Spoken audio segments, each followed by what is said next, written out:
Condition है इसकी? अभी कुछ कहा नहीं जा सकता, but she is in a serious state. लड़की के बाएं पैर पर चाकू से वार किया गया है। घुटने के ऊपरी हिस्से पर चोट और खरोंच के निशान है।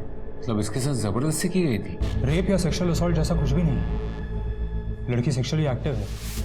एक और बात, लड़की के बॉडी और कपड़ों पे जो खून के निशान मिले हैं वो अकेले सिर्फ उसके नहीं हैं। मतलब सर, इसकी बॉडी और कपड़ों पे जो खून के निशान मिले हैं वो इसके अलावा 5 और लोगों के हैं। 5 और लोगों का?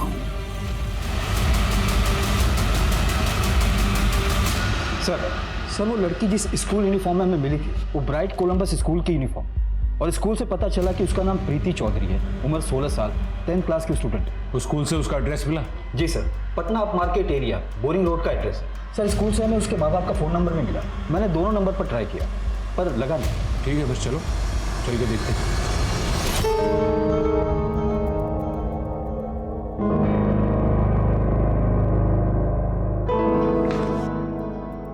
मैं go to washroom please. Question का आंसर लिख रखा है वहाँ पे। नॉर्मल क्लास नहीं है, ये टेस्ट चल रहा है। देखो बेटा, ऐसा है, नकल के लिए ना अकल का जरूरत पड़ता है, तो तुम्हारे पास में है नहीं। जाओ आप, जल्दी आना लेकिन।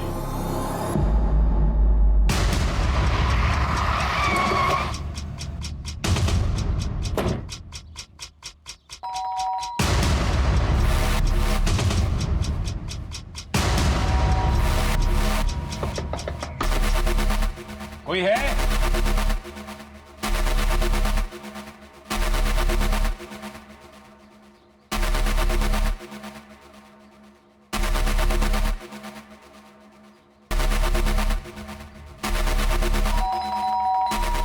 पिछला दरवाजा तोड़।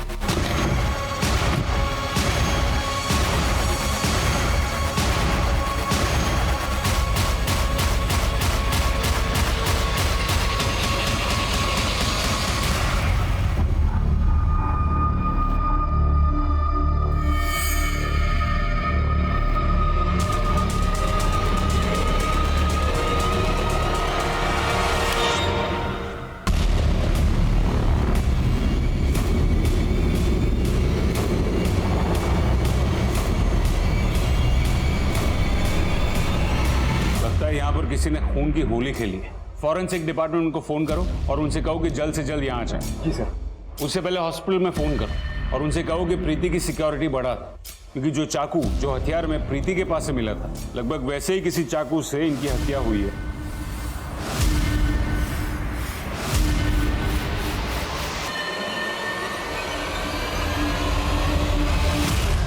माम झाड़ पोछ करें या स्कूल जाएं, हमको लेट हुआ है स्कूल जाने में। जब आपको पता था कि इतनी तैयारी करनी है तो आपने रातों को छुट्टी क्यों दी? सही बोल रही प्रीति, ये घर को देखो, पूरा कबाड़ खाना बना हुआ है। यहाँ तक कुर्सी में कबर तक नहीं लगे हुए। इस घर में ना कोई भी काम ठीक से नहीं होता। जरा सा काम क्या बोल दिया? तुम दोनों भाई बहन तो तब से सुना ही जा रहे हैं। एक काम कर दो, छोड़ो वो सब, मैं खुद कर लूंगी। माँ, हमारे ससुराल वाले ना अगले हफ्ते नहीं आने वाले, आज आने वाले। अकेले कैसे करोगे सब कुछ? इनफैक्ट अभी पहुंचने वाले होंगे वो लोग। मेरा तो हो गया, मैं तो जा रही हूँ स्कूल की तैयारी करने। हाँ, ये देखो मैडम को, बात तो ऐसे कर रही से कलेक्टर आज ही बन जाएंगी। अरे आज स्कूल नहीं जाओगे ना तो आपत्ति मच जाएगी तुम्हारी। तो भैया टेस्ट है ना आज, इसलिए जाना है। टेस्ट नहीं होता तो मैं नहीं जाती, जरूरी है मेरा जाना। सारी जरूरी चीजें ना आज ही पूरी कर लो। यहाँ पे गेस्ट आने वाले हो तो किसी के लिए जरूरी नहीं है ना। जय, हम जानते हैं तुम आज के दिन का कितनी बेसब्री से इंतजार कर रहे हो, लेकिन इसका मतलब ये तो नहीं है कि तुम घर वालों पे ही चिल्ला। सुबह से घर सर पे उठा रखा है सबने। अरे इतना भी खुश होने की जरूरत नहीं है कि बाद में कुछ गड़बड़ हो और रोना पड़े। ऐसी बातें कर रहे हैं बाबूजी। शुभ बोलिए, नेगेटिव काहे बोल रहे हैं? आप देखिएगा सब अच्छा होगा। टाइम से आ जाएं ये लोग तो हम भी कोर्ट के लिए निकलें। एक जरूरी केस का हियरिंग है हमारा।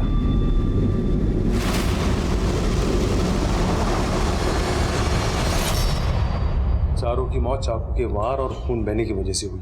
बहुत ही गहरे घाव है, हर एक पर अनगिनत वार किए गए। चारों की बॉडी में से नींद के हैवी डोज के ट्रेसेस मिले।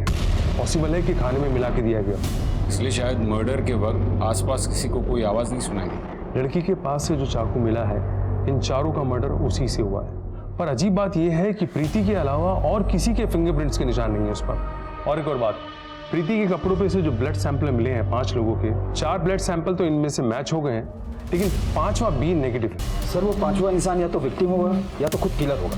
मैंने आसपास का पूरा एरिया छान मारा, कहीं कोई डेड बॉडी नहीं मिली। हो सकता है कि वो कहीं भाग गया। सर हो सकता है ये काम प्रीति का हो, क्योंकि मर्डर वेपन उसके पास से बरामद हुआ है और सर वेपन पे उसके अलावा और किसी के भी फिंगरप्रिंट्स नहीं मिले। पॉसिबल है सर। मर्डर वाले दिन प्रीति स्कूल गई थी और क्लासरूम से बाथरूम के लिए निकली, पर वापस क्लासरूम नहीं गई। वहाँ पे सिक्योरिटी गार्ड का कहना है कि प्रीति ने अपने तबीयत का खराब होने का कारण बताया और स्कूल से घर चली गई थी। और हो सकता है कि ये चोरी या डकैती का मामला हो, जिसकी प्लानिंग काफ़ी लंबे समय से चल रही। चौधरी परिवार बहुत ही साधारण तरीके से रहता है, पर उनके पास पैसा होगा ये बात हर कोई जानता था। ये चौधरी स्वीट्स गांधी मार्केट में सबसे पुरानी मिठाइयों की दुकानों में से एक है। हालांकि ऑनलाइन बिजनेस की वजह से रेटिंग कम आ रही है, पर फिर भी पूरे परिवार की बैंक डिटेल्स चेक करो, बैंक के लॉकर्स भी चेक करो और हर एक सर्विस प्रोवाइडर से भी पूछताछ करो। देखो कहीं कुछ सस्पिशियस मिलता है तो। जी सर। और सीमा, तुम सारे हॉस्पिटल्स को अलर्ट करो। उनसे कहो कि उनके यहाँ अगर कोई बी नेगेटिव ब्लड ग्रुप का पेशेंट आता है जिसे चाकू का घाव लगा हो तो हमें तुरंत अपडेट करें। सर चौधरी परिवार पर किए गए अनगिनत चाकू के वार ये साफ साफ बताते हैं कि ये कोई छोटा मोटा चोर लुटेरा नहीं है, बल्कि कोई ऐसा इंसान है जो उस परिवार से बहुत नफरत करता है।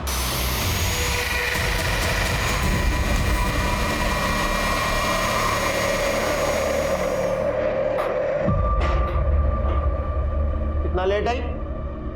कहाँ थी अब तक? कहीं भी रहे, तुमसे मतलब? बहुत हिम्मत बढ़ गई तुम्हारी, अब ऐसा बात करोगे?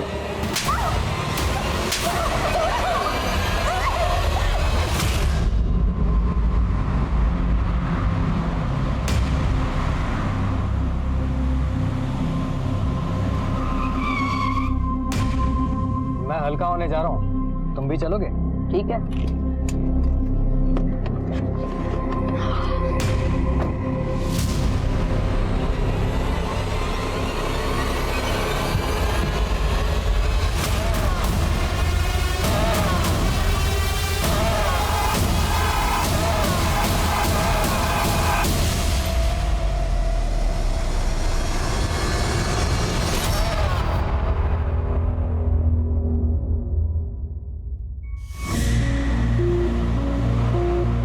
संभाल के।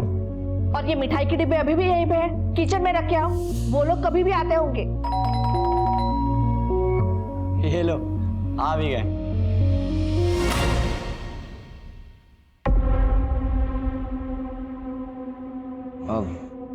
तुम और बाकी सब कहाँ हैं? वो सब नहीं आएंगे क्योंकि मैंने उन्हें मना किया। क्यों बेटा? मैं यहाँ ये बताने आई हूँ कि मैं ये शादी नहीं कर सकती हूँ। तुम्हारे पिताजी से सब बात हो चुका है, वही तो सामने से। लेकिन शादी पिताजी को नहीं, मुझे करनी है। और मैं साफ और सीधे शब्दों में कह रही हूँ कि मैं जैसे शादी नहीं कर सकती हूँ, नहीं हो पाएगा मुझसे।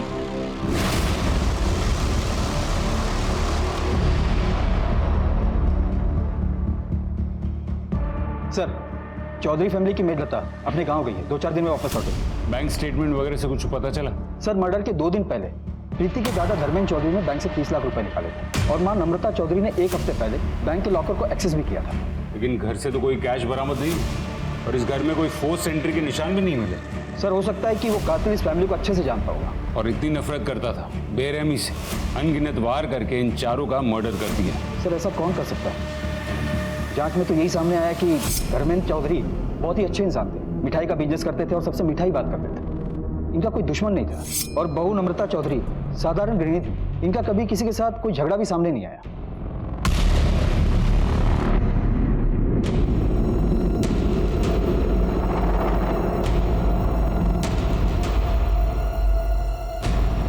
पर सर, ये राम स्वरूप बहुत ही तेज तर्रार आदमी था। अपने बाप का बिजनेस ज्वाइन करने के बजाय उसने LLB की और वकील बना। और सर, जिस दिन मर्डर हुआ उस दिन कोर्ट में उसके केस की हियरिंग चल रही थी, जो कि काफी लंबे समय से चल रही थी। वकील? और ये कौन सा केस था जिसकी सुनवाई चल रही थी? जब तक तुम्हारे माँ बाप नहीं मिल जाते तुम यहाँ रह सकते हो। तुम टेंशन मत लो, मैं उन्हें जल्दी ढूंढूंगी। हमें वापस घर जाना है, अपने घर। विक्की को गोद लेकर बहुत बड़ी गलती कर दी है। पता नहीं किसका खून है। कितना कोशिश की है उसको अपना बेटा बनाकर सुधारने की। सोचा था बड़ा होगा सुधर जाएगा, लेकिन नहीं, और बिगड़ गया। ऊपर से मवाली लोगों के साथ दोस्ती भी कर ली। आप प्लीज हमें इस झमेले से बचा दीजिए। अब जिस एनजीओ ने कंप्लेंट किया है आप लोगों के खिलाफ, उनका कहना है कि बच्चे को मारने का कोशिश किए हैं आप, और जब नहीं कर पाए तो सुनसान जगह पर छोड़कर भाग गए। अगर ये सच होता तो वो खुद कॉल करके हमें क्यों बोलता कि उसे अब घर वापस आना है? हमारे पास रिकॉर्डिंग है, ये देखिए। सॉरी पापा, हमें माफ कर दीजिए, हमें घर वापस बुला लीजिए, हम घर वापस आना चाहते हैं पापा। अच्छा माफी मांग रहा है, वापस आना चाहता है, तो काहे नहीं बुला लेते हैं उसको? अरे क्योंकि वो एक नंबर का झूठा है, हमें विक्की नहीं चाहिए। आप प्लीज ये एडॉप्शन कैंसिल कर दीजिए। सर, रामस्वरूप के असिस्टेंट के मुताबिक जब विक्की को पता चला कि रामस्वरूप उसके माँ बाप का वकील है तो वो उसके ऑफिस गया और उसको धमकी भी दी थी। तो तुम हो हमारे माँ बाप के वकील। अब वो तुमको अपना बेटा ही नहीं मानते, क्या करिएगा? वो मानेंगे भी तो तुम नहीं मानने दोगे। पैसे जो चाहिए तुम्हें हम बता रहे हैं, अगर हमारे माँ बाप से हमें अलग किया ना, अच्छा नहीं होगा तुम्हारे लिए।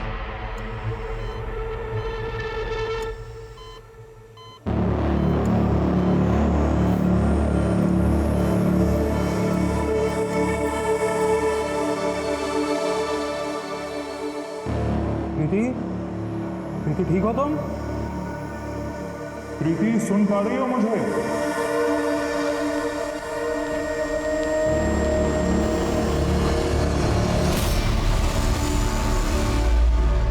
17 जून को तुम कहाँ थे? तुम्हारी मैडम ने कहा कि तुम कुछ अपने दोस्तों को मिलने गए थे। हाँ गए थे, लेकिन तो ये कि तुम जिन जिन को मिलने गए थे उन सबके नाम और नंबर्स लिखो। मैडम हमें ये विकी के ब्लड सैंपल्स चाहिए।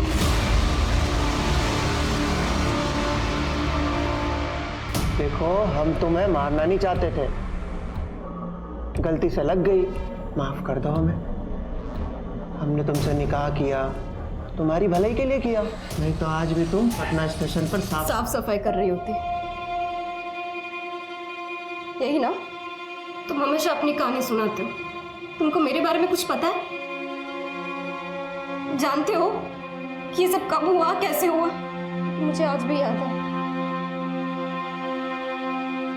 अगर मुझे उस आदमी के पास मदद के लिए नहीं भेजा गया होता तो आज वो दुनिया के लिए लोगों की मदद करता है,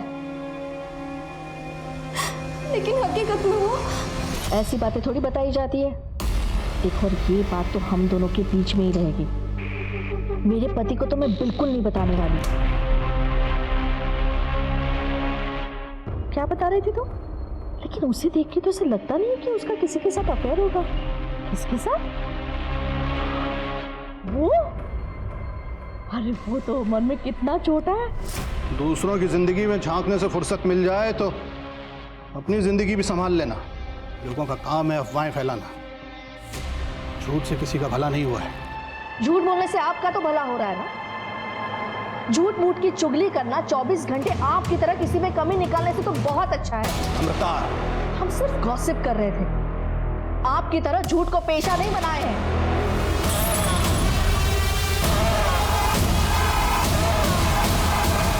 बहुत ही निचले दर्जे की स्टूडेंट थी मैडम। वो चीटिंग करेगी ये तो मालूम था, लेकिन इस हद तक गिर जाएगी वो नहीं मालूम था। पर हाँ, क्वेश्चन पेपर देखते ही वो बाथरूम के बहाने घर को निकल गई थी। इस प्रीति के बारे में और कुछ बता सकते हो? फर्रा छुपाई हो? कहाँ छुपाई हो फर्रा? अच्छा, शर्ट में छिपाई हो है कि अच्छा जूता में छिपाई रही होगी? हाँ कहाँ? अच्छा बेल्ट में छुपाई होगी तुम फर्रा। दिखाओ दिखाओ, कहाँ? बाहर जाके सबको बताओगी नहीं ना? ठीक है, जाओ जाओ बताओ ना। नहीं तुमको सब एग्जाम में फेल कर दिया ना तो हमारा नाम बदल दो। और कुछ जानते हो इस प्रीति के बारे में? नहीं। इसका मतलब है एग्जाम खत्म होने से पहले ही 10:30 बजे प्रीति स्कूल से निकल गई थी, और क्योंकि उसके पास मोबाइल नहीं था इसलिए ये ट्रेस करना मुश्किल है कि वो स्कूल से सीधे घर गई थी या फिर कहीं और। सर, ये प्रीति का भाई जय, उसके कॉल रिकॉर्ड से साफ पता चलता है कि मर्डर वाले दिन सुबह उसने एक नंबर पर कई कॉल्स किए हैं। सर, और इंटरेस्टिंग बात यह है कि मर्डर वाले टाइम मतलब 12 बजे के आसपास इस नंबर की लोकेशन चौधरी के घर की थी। अच्छा, इसका ये नंबर? सर, किसी स्मिता बंसल के नाम पर रजिस्टर्ड है। स्मिता बंसल? सर, ये लगता है जो चौधरी परिवार की आंख फटक थी। कितने साल से काम कर रही हो चौधरी परिवार के यहाँ? 2 साल से। जिस दिन मर्डर हुआ तुमने उसी दिन छुट्टी ली, क्यों? तुमको पहले से पता था कि कुछ होने वाला है? नहीं साहब, वो तो छुट्टी हमारी बीमार अम्मा के लिए ली थी, और ली भी कहाँ थी साहब, वो तो नम्रता मैडम खुद ही दिए थे जब उन्हें पता चला कि हमारी माँ को कैंसर हुआ है। मतलब तुमने छुट्टी मांगी नहीं थी, नम्रता ने जबरदस्ती तुमको दी? जी साहब। तुम 2 साल से उनके यहाँ काम कर रही थी ना, तो घर की चाबियां तो तुम्हारे पास होंगी ना? जी। और तुम्हें ये भी पता होगा कि घर में कैश और ज्वेलरी कब आती है और कहाँ रखी जाती है। ये सब हमें कैसे पता हो सकता है साहब? ठीक है, ये तो पता होगा ना कि उस दिन कोई छुट्टी नहीं थी, ना ही कोई त्योहार था, फिर भी पूरा परिवार घर पर था। क्यों? जय बाबू है ना, उनकी दोबारा सगाई होने वाली थी, इसीलिए पूरा परिवार उस दिन घर पर ही था। दोबारा? जी साहब। मैं 14 साल की थी जब एक परिवार मुझे अपनी नौकरानी बनाकर साथ लेके गया था। वो मुझे रोज मारते पीटते थे। तभी किसी ने मुझे बताया कि मैं नाबालिग हूँ और एक आदमी है जो मुझे अपना हक दिलाने में मदद करेगा। मैं उस आदमी के पास पहुंच गई, लेकिन उस दरिंदे ने मेरी जिंदगी बर्बाद कर दी। तुम जो मुझे ये रोज मारते पीटते हो ना, लेकिन उस तकलीफ के सामने ये तकलीफ कुछ भी नहीं है।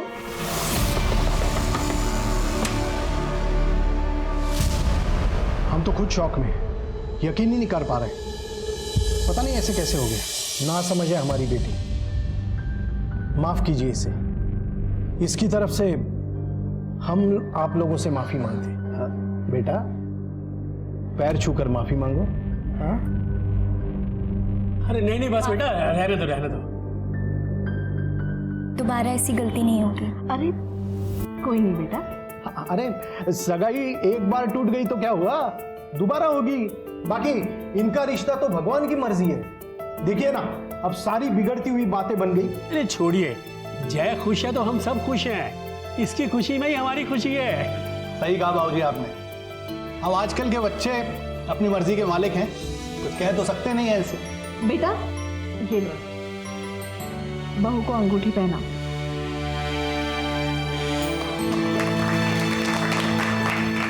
अरे बधाई हो। लीजिए पेस्ट्री खाइए, हमारी दुकान की है, खास तौर पर आज के लिए बनवाई है। अरे ऐसे थोड़ी खाएंगे, प्लेट तो लेके आओ। अरे प्लेट की क्या जरूरत है, ऐसे ही खा लेंगे। किचन में कौन था जिसे प्लेट लाने के लिए कहा था? वो तो मेड ही होगी। और उस पेस्ट्री में ऐसा खास क्या था? नींद की दवाई? अजीब बात है, दोबारा सगाई होती है और चंद मिनटों में पूरे परिवार का मर्डर हो जाता है। और तहकीकात के मुताबिक उस घर में आपके अलावा किसी का भी आना जाना नहीं था। एक बात बताइए, सगाई के बाद कितने बजे आप चौधरी हाउस से निकले थे? घर पे आकर लंच किया था। मतलब आप कह रहे हैं कि 12:30 बजे से 4 बजे के बीच आप अपने घर पे थे? कोई है जो इस बात की गवाही दे सके? आप बहुत ज्यादा कर रहे हैं इंस्पेक्टर, इसके बाद मैं आपके किसी भी सवाल का जवाब नहीं दूंगा। जवाब देना पड़ेगा, यहाँ नहीं तो पुलिस स्टेशन में। खैर आप ये बताइए कि आपने जय के साथ रिश्ता क्यों तोड़ा? वो जय मुझे पसंद नहीं था। तो फिर दोबारा सगाई क्यों की? पापा के दबाव में आकर। और आप ये रिश्ता जबरदस्ती क्यों करवाना चाहते थे? क्योंकि उनको चौधरीज की मिठाई की दुकान चाहिए थी। वो दुकान पटना के टॉप मार्केट एरिया में है ना? जय मुझे पसंद करता था और उसी बात का फायदा उठा रहे थे मेरे पापा। और ये चोट कैसे लगी? वो किचन में काम कर रही थी तो लग गई। जब तक ये केस सॉल्व नहीं हो जाता तब तक आप दोनों ये शहर छोड़कर नहीं जा सकते। सर इसका मतलब है कि जय की फैमिली और स्मिता ये सभी लोग शादी से खुश नहीं थे। सर बंसल की नज़र दुकान पर थी, तो कहीं ऐसा तो नहीं कि चौधरी परिवार को इस बंसल नहीं मारा हो? स्मिता और जय की सिर्फ सगाई हुई, इसलिए बंसल को चौधरी परिवार को मारकर, खासकर वो जय को मारकर कुछ नहीं मिलता। तो सर उस हिसाब से तो स्मिता के पास स्ट्रॉन्ग मोटिव था जय को मारने का। एक तरफ एक लड़का रामस्वरूप को धमकी देता है, दूसरी तरफ मर्डर के दिन ही प्रीति स्कूल से जल्दी वापस आ जाती है, और तीसरी तरफ ये लोग जबरदस्ती सगाई करने पर तुले थे। और एक बात है सर, लता ने बताया था कि नम्रता ने उसे छुट्टी दी, और बंसल का कहना था कि नम्रता ने जिसे प्लेट के लिए आवाज़ दी थी किचन में, वो मेड हो सकती है। कौन है ये पांचवा शख्स जो किचन में था और वो कब घर में आया और कब चला गया? जब सच झूठ और फरेब के बीच उलझ जाता है तो उसे सुलझा पाना नामुमकिन सा लगने लगता है। एक पूरे के पूरे परिवार को बहुत ही दरिंदगी के साथ उनके घर के अंदर ही मौत के घाट उतार दिया गया और अभी तक पुलिस के हाथ एक भी ठोस सबूत नहीं लगा था। अब इतना तो पुलिस को समझ में आ गया था कि वो एक बहुत ही शातिर अपराधी के पीछे लगे हैं, लेकिन वो कौन है इस सवाल का जवाब वो अब तक पता नहीं कर पाए थे।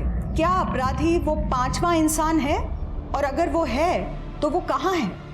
और असली सवाल तो ये था कि वो इंसान जिंदा भी है या मर चुका है।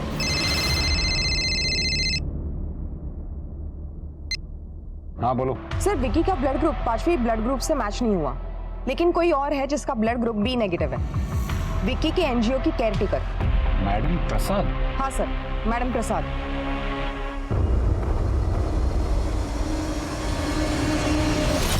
मुझे पता था तुम यहीं मिलोगी। आज स्कूल क्यों नहीं आई? तुम्हें पता भी आज हमारे साथ क्या हुआ स्कूल में? और तुम यहाँ बैठ के हमारा मजाक उड़ा रहे हो। तुम हमारे दोस्त कैसे कैसे कर सकते हो? अरे यार, क्यों गले पड़ रही हो? और हमने कब कहा कि हम तुम्हारे दोस्त हैं? अजीब चेप लड़की आ रही है।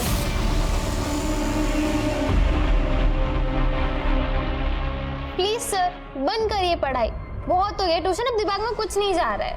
दिमाग में तो तब जाएगा ना जब दिमाग लगाओगी। एग्जाम सर पर हैं और तुम्हारी ये तैयारी है, ये देखो सब आंसर गलत हैं। मास्टर साहब, प्रीति से कुछ 2 मिनट के लिए बात करनी थी, क्या बात कर सकते हैं? हाँ, हम ये कल पूरा कर लेते हैं ना, पक्का? श्योर। Thank you. देखो प्रीति, स्मिता से हम बहुत प्यार करते हैं, तुम एक बार बात करो ना उससे। क्या उनको क्या पसंद हो? अरे वो तो हो जाएगा ना, तुम एक बार बात करके तो देखो।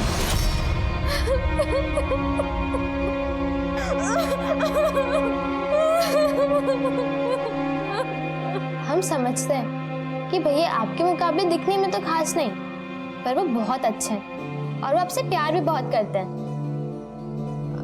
हम आपके जितने अमीर तो नहीं है, पर हमारे पास एक स्वीट की दुकान है गांधी मैदान एरिया में, वो बहुत अच्छी चल रही है। और भैया ने तो बिजनेस एक्सपांड करने का भी सोचा है आप दोनों के फ्यूचर के लिए। वो सच में आपसे बहुत प्यार करते हैं, पर आप एक बार भैया से मिलो, उनसे बात करो ना प्लीज। देखते हैं। ओके।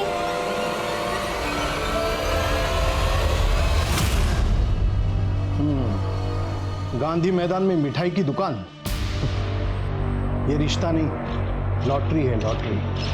आखिर और क्या जानना रह गया विकी से? विकी से नहीं, हमें आपसे कुछ जवाब चाहिए। देखिए, सीधे सवाल के सीधे जवाब दो। जिस दिन मर्डर हुआ उस दिन आप चौधरी हाउस गई?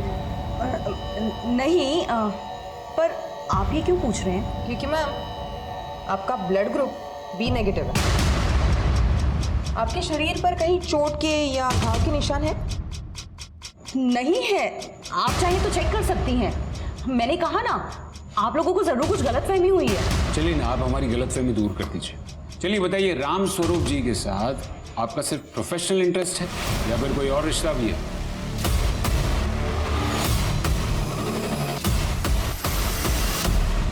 आप लोग जो सोच रहे हैं वैसा कुछ भी नहीं था। बात सिर्फ इतनी है कि राम स्वरूप जी की अपनी पत्नी और पिता से कुछ खास बनती नहीं थी और वो एक दोस्त ढूंढ रहे थे अपनी दिल की बात जिससे वो शेयर कर सके, और मुझ में उन्हें वो दोस्त मिल गया। बस इससे ज़्यादा और कुछ भी नहीं। ठीक है, आप लोग जा सकते हैं। ये राम स्वरूप चौधरी और नम्रता चौधरी दोनों की डिटेल्स दिखा। मैं देखना चाहता हूँ कि ये राम स्वरूप की अपने पिता से और अपनी बीवी से किस हद तक नहीं बनती, और इन दोनों पे नजर रखो। और एक काम करो। सर, लता झूठ बोल रही थी, मैंने पता किया। उसकी माँ गांव में तो है पर बीमार नहीं है। जानू, जानू, सुनो ना। क्या चाहते हो तुम? क्यों रोज रोज परेशान करने आ जाते हो? चल निकल, चल निकल। साले फिर से यहाँ दिखाना, रेल की पटरी के नीचे फेंक दूंगा, समझा?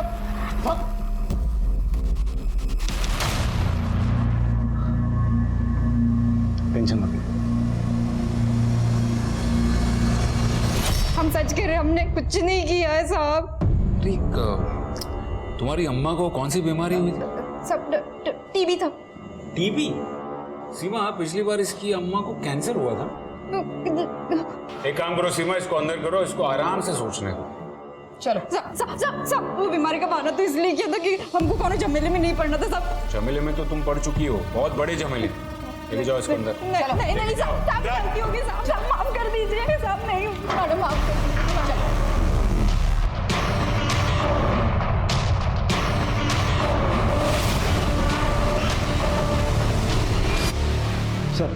सर हमने स्मिता का जो ब्लड सैंपल लिया था वो उस 5वें इंसान से मैच नहीं कर रहा है। लेकिन एक बात है सर कि राम स्वरूप एक घर की पेमेंट करने वाला था जो कि उसने अपने और मैडम प्रसाद के नाम पर लिया था। हो सकता है कि राम स्वरूप कुछ ऐसा करने जा रहा था जिसकी जानकारी इसके परिवार को भी नहीं थी। अगर उसने ऐसा किया भी है तो क्या फायदा, वो खुद का मर्डर क्यों करवाएगा? उसका कोई बात नहीं बन रही है। सर हो सकता है कि राम स्वरूप की पत्नी को उसका पता चल गया हो और उसने मेड लता को छुट्टी दे दी और गुस्से में आकर उसने अपने पूरे परिवार को मारने का प्लान बनाया। ये हो सकता है। धोखा खाई हुई औरत का गुस्सा बहुत बुरा होता है। शायद उसी ने एक बी नेगेटिव ब्लड ग्रुप वाले बंदे को हायर किया होगा अपना काम करवाने के लिए। पॉइंट है सर। लेकिन मिश्रा, फिर से सवाल वही, वो खुद का मर्डर क्यों करवाएगा? और यहाँ पर कोई एक्सीडेंटल मर्डर का भी मामला नहीं, क्योंकि मर्डर मल्टीपल स्टैब से हुआ और ऐसा कोई तब भी करता है जब वो गुस्से में होता है। सर बोरिंग रोड से एक रिक्शा वाले ने एक लड़की के बारे में इंफॉर्मेशन दी है। सर जिस दिन मर्डर हुआ उस दिन दोपहर 3:30 बजे रिक्शा वाले ने उस लड़की को बोरिंग रोड से पिक किया था।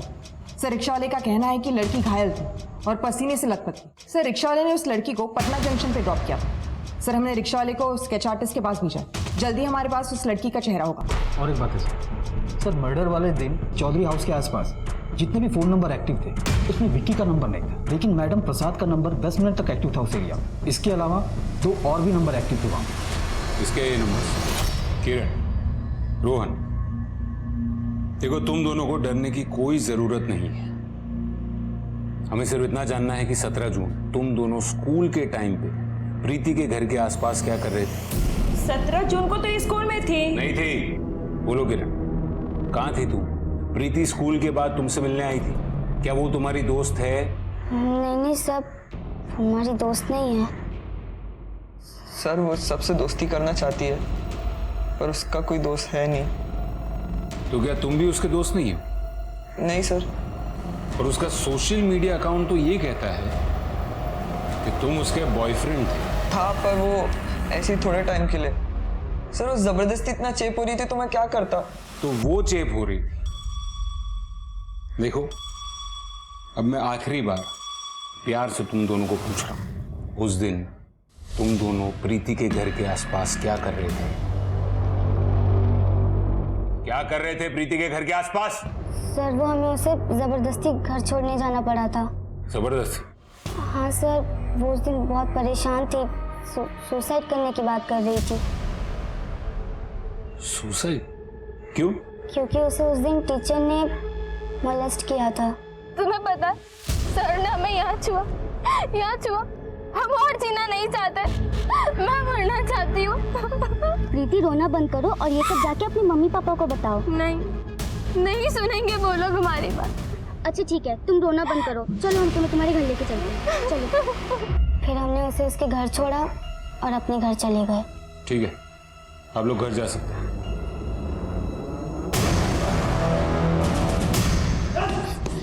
सर हमने कुछ नहीं किया सर। सर हमारी बात तो सुनिए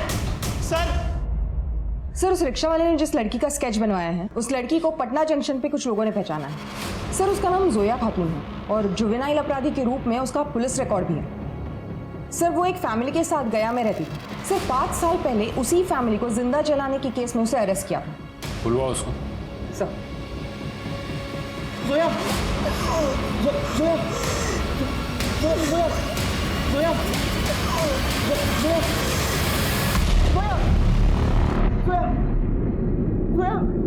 उठो सर। एम्बुलेंस बुलवाओ। सर मुझे कहाँ ले जा रहे हैं सर? जा सकती हो, जाओ। बहुत बहुत धन्यवाद बहन जी। चलो। 40 साल का है तू और तेरी बीवी जोया 18 साल की, और तुझे नहीं पता कि वो क्या करती थी? धंधा करवाता था ना उससे। सच है साहब, लेकिन मैं कसम खाता हूँ साहब, मुझे इस बात का इल्म नहीं था कि उसने पूरे परिवार का मर्डर किया है। चलिए बता, इनमें से किसी को भी तूने जोया के साथ देखा था?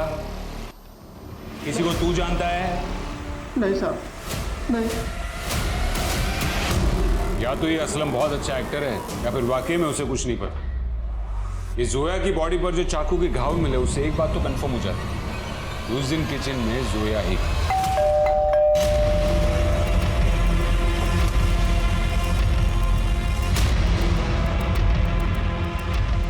माँ, कोई लड़की आई है?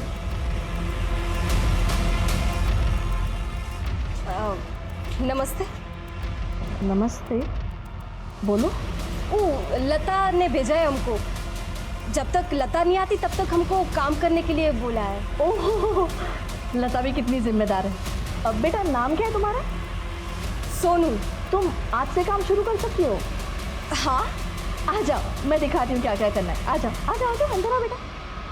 लेकिन देखो, फिर भी हमारे हाथ खाली। प्रीति की हालत सुधरी? अभी भी वैसी ही है सर। वो जो भी बोलती है उसका कुछ मतलब नहीं बनता सर। रियलिटी और इल्यूजन में फर्क नहीं कर पाया।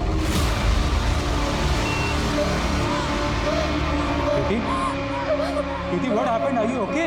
लाल रंग, लाल हर जगह लाल, सब कुछ लाल, खून, खून ही खून, लाल खून। ये प्रीति मर्डर से पहले लास्ट रोहन और किरण को मिली थी ना। इन बच्चों से मिलना पड़ेगा। फिलहाल इस केस में वही दो अहम कड़ी।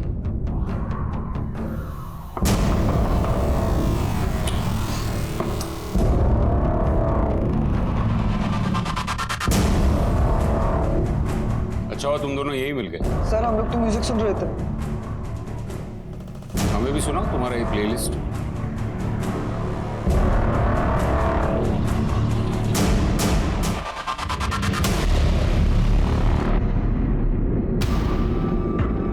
अच्छा होगा कि तुम दोनों अपने माँ बाप को बुला लो।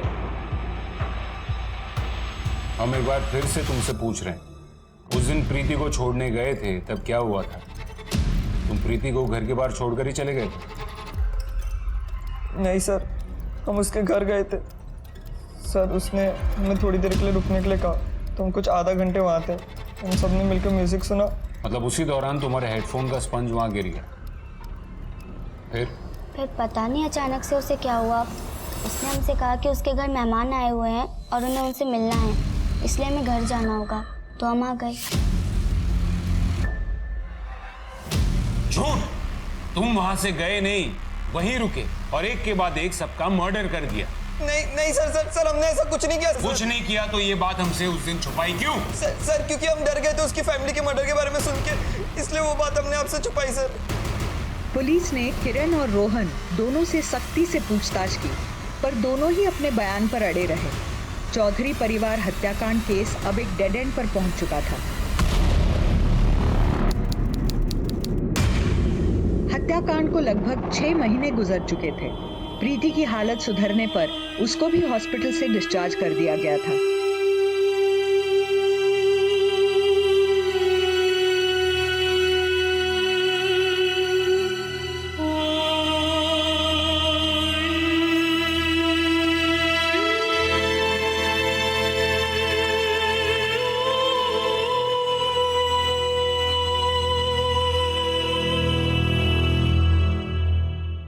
चारों ओर से निराशा का सामना करती पुलिस को एक सुराग मिला। स्कूल बन जाएंगे। जयराम जी के साथ मुफ्त की चाय पीने आए हो या फिर कोई खबर लाए हो? वो पंचनाथ बस्ती है ना, सब नई शक्ल के लड़के आते हैं आजकल उधर। दिन रात लाइट बुझा के न जाने क्या गुपचुप काम करते रहते हैं। हाँ देख लेंगे। और कुछ? और हाँ, वो 2 गे लड़के लगता है रातों रात नोट छापने की मशीन लगाए हैं। जूते, कपड़े, मोबाइल सब एक नंबर का माल लेके बस्ती में घूमते रहते हैं। हाँ तो जुए में जीते होंगे। जुआ खेलने के लिए तो पैसे चाहिए होते हैं ना। अरे एक तो साला दिहाड़ी मजदूर है और दूसरा 6 महीने पहले तक एक मिठाई की दुकान चौधरी स्वीट्स पे काम करता है। चौधरी स्वीट्स? मार मार के तेरी चमड़ी उधेड़ दूंगा। हमने कुछ नहीं किया साहब, हमें छोड़ दो साहब। तुम दोनों ने कुछ नहीं किया। तू एक मिठाई की दुकान में मामूली नौकरी करने वाला लड़का और तू एक दिहाड़ी मजदूर। फिर भी तुम दोनों के पास रातों रात इतने सारे पैसे कहां से? तुमको पता है कि धर्मेंद्र चौधरी के यहाँ जो डकैती हुई, जो मर्डर हुए, वो तुम दोनों ने करवाए। तुम दोनों में से किसका आइडिया था ये? हम बस मिडिलमैन हैं। हमने बस जोया से पैसे उठाए थे। बस हम बस इतना जानते कि उस दिन जोया उस घर में नींद की दवाई लेकर गई थी।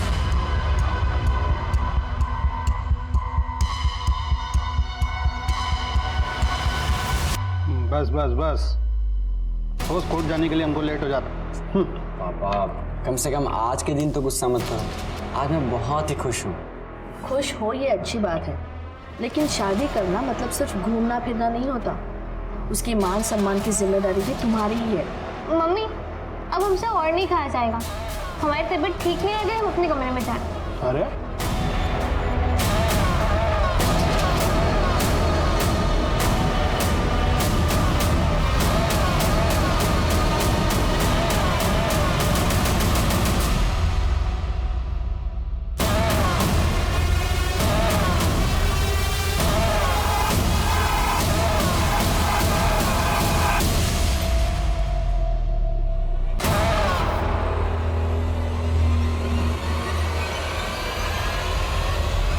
मुझे बताओ कि इस पूरे प्लानिंग का मास्टरमाइंड कौन था?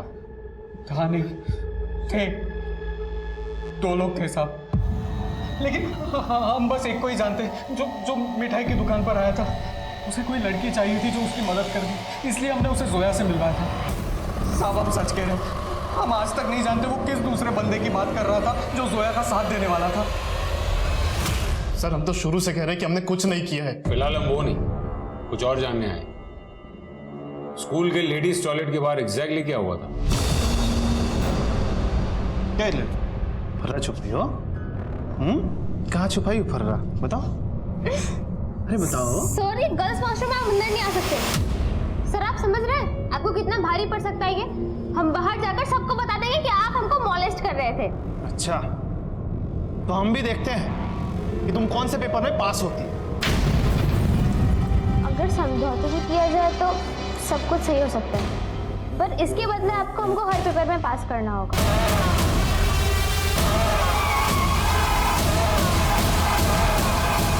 वाह बेटा, स्कूल बहुत हो रही पढ़ाई, बाकी पढ़ाई जेल में।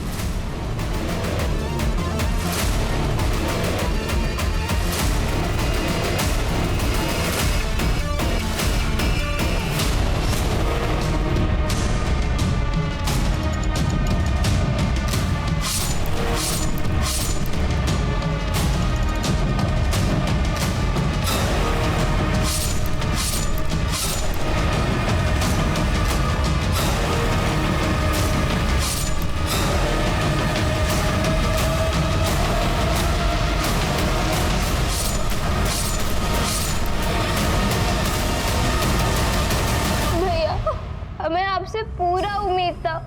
स्मिता के वक्त भी हमने आपका पूरा साथ दिया था। अगर आप भी देते तो आज ये सब ना होता।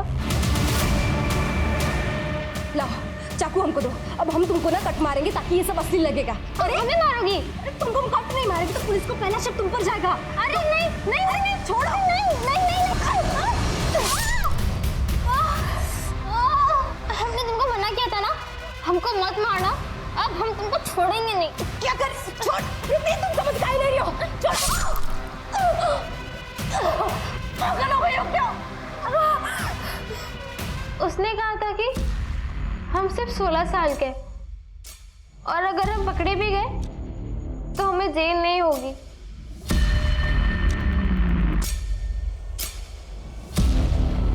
क्यों मारा तुमने अपने परिवार को?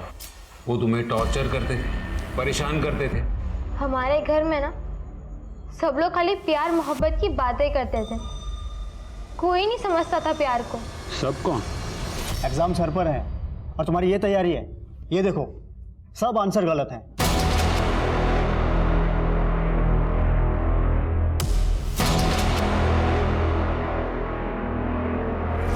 हम जीत सर से शादी करना चाहते हैं। हम जानते हैं हम नाबालिग हैं, पर आपसे हमारी सगाई तो करा ही सकते हैं ना। फालतू का बात हमारे सामने नहीं करना दोबारा। आज बोली हो फिर नहीं बोलना। जय भैया, आप तो इन्हें समझा सकते हैं ना। आप तो तो जानते हैं ना प्यार को, फीलिंग्स को कैसे समझता है। आप समझाइए ना। दिमाग खराब है तुम्हारा का? पता है ना कौन सा जात का है वो? 10 साल बड़ा है तुमसे, 16 साल की उम्र में तुमको प्यार सूझ रहा है? और कुछ उल्टा सीधा करने का सोचना भी मत। इस फालतू बकवास पे नहीं, पढ़ाई लिखाई पे ध्यान दो। अरे पढ़ लिख कर कौन सा कलेक्टर बन जाएगी ये?